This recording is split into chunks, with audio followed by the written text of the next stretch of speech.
Hydrocarbons are always non-polar organic molecules because of the non-polar carbon-carbon and carbon-hydrogen single bonds, and as a result the only intermolecular forces that exist between hydrocarbons are the London forces.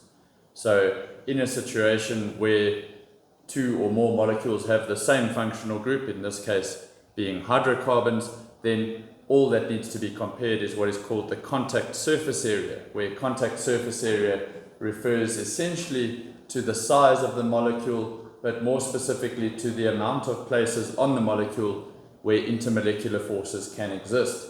And there are three properties that are said to influence the contact surface area. The first is the length of the chain, or the chain length, also sometimes referred to as the molecular mass, where here we can see we have two examples. The first example is a smaller molecule that only has 1, 2, 3, 4, 5, 6 sites where intermolecular forces could exist, where those temporary dipoles of London forces could be induced.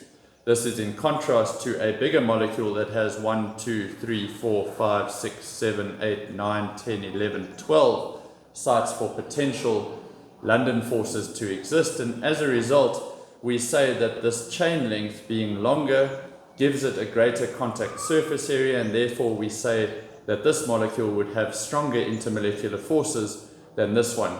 It's important to note that we are not saying that these are different intermolecular forces. Both of these molecules only have London dispersion forces between them, but this one would have more opportunities for London forces to exist, and as a result those forces would be stronger. The second property is called branching, where if we compare three molecules that have the same molecular mass, these being isomers of each other, we can see that each one of these molecules gets a single carbon shorter as we add a branch. And what we say branching does is it decreases the contact surface area, because there are molecules and atoms that are too close together to allow for sites for intermolecular forces to exist. And as a result of that, we say that as the amount of branching increases, this contact surface area decreases. That decreasing contact surface area therefore allows for fewer London forces to exist and results in weaker intermolecular forces. So we would say the molecule with the least branching, the longest straight chain, is going to have the strongest intermolecular forces, once again those still only being London forces. The third possible change is the bond order, and bond order refers to multiple bonds, those being double or triple bonds. So what we can see here, we have three carbon chains, each of them with three carbons in them, but the first carbon chain does not have a single double bond in it. The second carbon chain has one double bond, and the third carbon chain has two double bonds.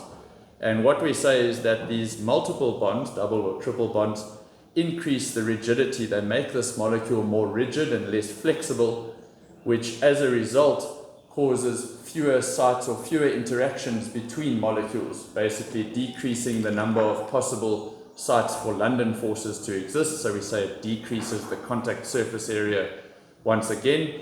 And so we say that as the bond order increases, as the number of multiple bonds increases, the intermolecular forces get weaker because the molecules become more rigid.